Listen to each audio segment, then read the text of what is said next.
অন্যান্য আধিকারিক এবং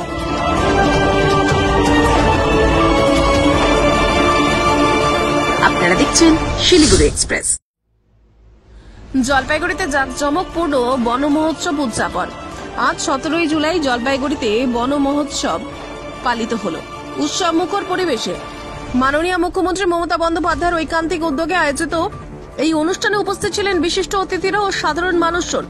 গাছ লাগান প্রাণ বাঁচান স্লোগানে অনুষ্ঠানের সূচনা হয় চারাগাছ বিতরণের মাধ্যমে। লাটাগুড়ি ফরেস্ট লাগোয়া এলাকায় আয়োজিত শোভাযাত্রায় ধামসা মাদল, নাচ গান ও আদিবাসী নৃত্য ছিল বিশেষ আকর্ষণ।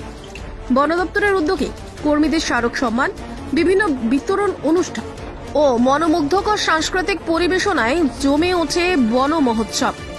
ডিএফও দ্বিজপ্রতিম সেন জানান, সামনে পুজো, তাই পর্যটকদের আতিথেয়তায় বন দপ্তর তৈরি।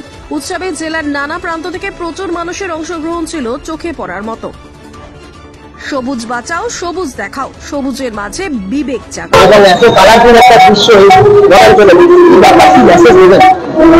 আমাদের মাননীয় মুখ্যমন্ত্রীর একান্তিক উদ্যোগের মধ্যে বন মহোৎসব সেলিব্রেট করা হচ্ছে পশ্চিমবঙ্গ সরকারের বন দপ্তরের উদ্যোগ। তো এখানের মধ্যে আমাদের নর্থ বেঙ্গলের সমস্ত এরিয়ার ডাইভার্স সাংস্কৃতিক একটা রিপ্রেজেন্টেশন আছে, একটা কালচারাল রিপ্রেজেন্টেশন আছে। তো সবাইকে একসাথে নিয়ে আমরা এই বন মহোৎসব পালন করছি। কি বার্তা দেবেন বর্তমান যা অবস্থা তাকে কি বলবেন এই উন্নয়নের যুগে এই সমাজ আপনি কি বার্তা দেবেন? যেটা আমাদের এবার বন মহোৎসবের থিম আছে যে সবুজ বাঁচাও বিবেক জাগাও। তো সেটাই হবে আমাদের গোটা ডিপার্টমেন্টের, পশ্চিমবঙ্গ সরকারের আমাদের সাইড থেকে এই মেসেজটা। আর এখানের মধ্যে হিউজ পার্টিসিপেশন দিয়ে আমরা সবাই জানতে পারছি যে মানুষ আমাদের সাথে আছে আর ওনারা এরকমই চাইছেন যে চারিদিকের মধ্যে সবুজ হোক আর বিবেক জাগুক।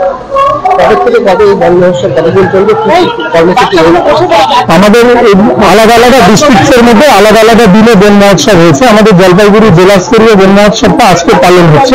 তো এইখানের মধ্যে সিডলিং ডিস্ট্রিবিউশন আছে যেটা দিয়ে গাছ পোতা হবে।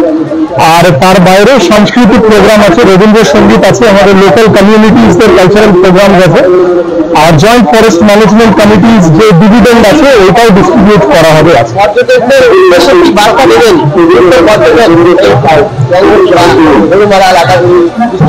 আমাদের এই গরুমারা, চাপড়ামারি, মেলাবাড়ি ন্যাশনাল পার্ক এই এরিয়াগুলোর এই ফরেস্ট ভিলেজেস আর প্রিন্স ফরেস্ট ভিলেজেসরা আছে।